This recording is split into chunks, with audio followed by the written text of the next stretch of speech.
What does success mean to you? And how do you think you have to get there? To a lot of us, it means long days at the office, feeling burnt out, nights without sleep, and just generally driving ourselves into the ground in pursuit of the next promotion, the next bit of success.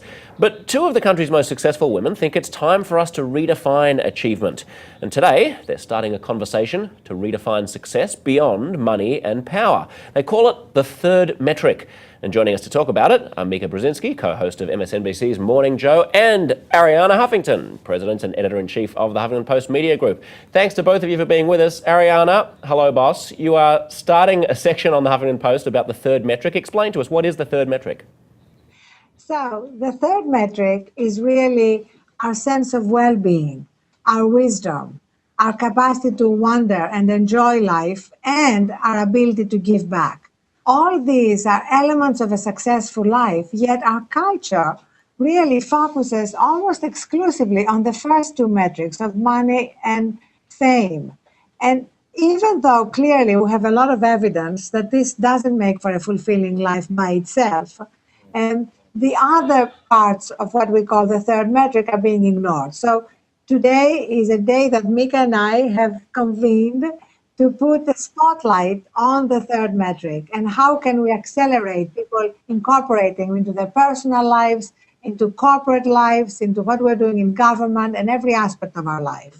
Mika, one of the things that I love about this is that although it's sort of framed as a female empowerment kind of initiative, it's actually as relevant to guys as it is to women. That the kind of incessant focus on this machismo, this burning ourselves out, this clambering over each other to get to the top of the ladder is as deleterious to the health and well-being of men as it is to women. Well, yes, I think what we found recently is that acting like men hasn't really served them very well. And if you look at sort of some of the crises that we're facing in this country, we do need a diverse workforce. We need diversity in Washington. We need diversity in business. We need diversity, but we have to actually be able to do it. And this came out of a conversation with Arianna that was deeply personal. We had finally gotten together for breakfast to talk about issues pertaining to my personal life, why I wasn't sleeping well, what was going on with my family, my children. And she asked me, are you getting enough sleep? You know, how are your relationships? How do you feel about you? Are you happy? And I didn't have a good answer for any of those questions because I was so busy scrambling. It wasn't like I had a completely bad answer, but I didn't have time to think about it. And that, we thought, was worth a wider conversation. How do you take time to think about it, Arianna? Sorry, I didn't hear you. How do you start to think about it? Well, for me, my personal epiphany was when I fainted from exhaustion and broke my cheekbone.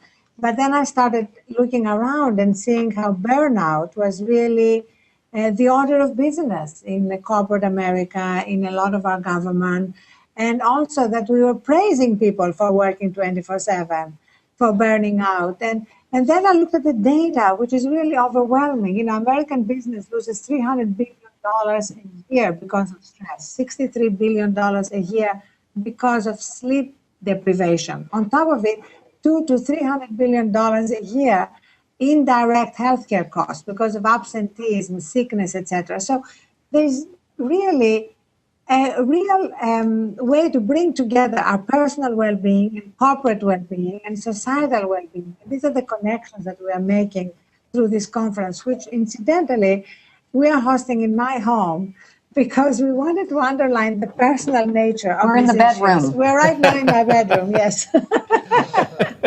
And I'm not going to tell you who's sitting on the bed. That's all I'm going to say. Mika, one of the perks of working for Arianna is that she believes all this stuff to such an extent that we have a nap room, we have 2 nap rooms here, we have a massage chair. Just yesterday, I've been under the weather with a cold lately. I've heard about the nap room. Yeah, with meditation classes and yoga classes and breathing exercises classes. How's that nap room working for you?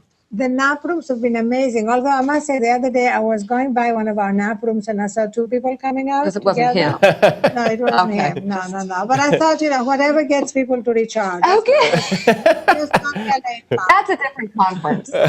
Just yesterday, I have to say, I used the nap room because I've been under the weather with a cold, and between hosting segments, I was able to just catch 20 minutes of sleep. Mika, do you think that there's a way of, how do we roll this out in a wider way? You know, it's all very well for CEOs and presidents like Arianna who are already on board with this to be doing this, but how do we expand it? I think we have a conversation like the one we're having in there right now, and we have to have a real conversation. I think women, one of the things we do, which I hope to debunk if I do anything in life, is make everything look so easy. We're supposed to be perfect. We're supposed to be beautiful. We're supposed to be thin, and it's all supposed to come easy. It just happens to be the case. And it isn't. On every level, trying to work, balance a family, succeed, make money, which should be as fundamentally important as everything else we do, it isn't easy. And why? What are the barriers that keep us from really talking about these issues and the challenges that we face? That's what we're talking about in there. And I'm finding it fascinating because I happen to be one of the people who suffer from living a life that is constantly scrambling and trying to keep up and trying to make it look easy. I'm not sure why I feel that pressure. And I think we all need to have a true, honest conversation about not only the challenges we face, but how we can help each other. I'll give the final word. Yeah, sorry, Arianna, carry on. I was just going to say, I'm sorry this has to be the final word because our panel has just broken in the main room and we have to guide everybody to lunch, which is being hosted by a friend and neighbor 2 floors up. So you see, this is all very tribal here. But thank you so much for having us on, and please encourage all our viewers and readers to come to the Huffington Post third metric and deposit their bits of wisdom and their struggle so that we can continue this conversation. And Mika is going to continue it on Morning Joe. And I'm doing some interviews that all I could say is the caption contest would be pillow talk. Okay, Susie Essman. Thank you so much, Arianna. Go and lead the troops to lunch. Thank you so much. If you want to stay updated with everything that's happening at today's Third Metric conference, be sure to check out the live blog, and you can participate in the conversation on Twitter by using the hashtag Third Metric. The conversation always continues on HuffPost Live.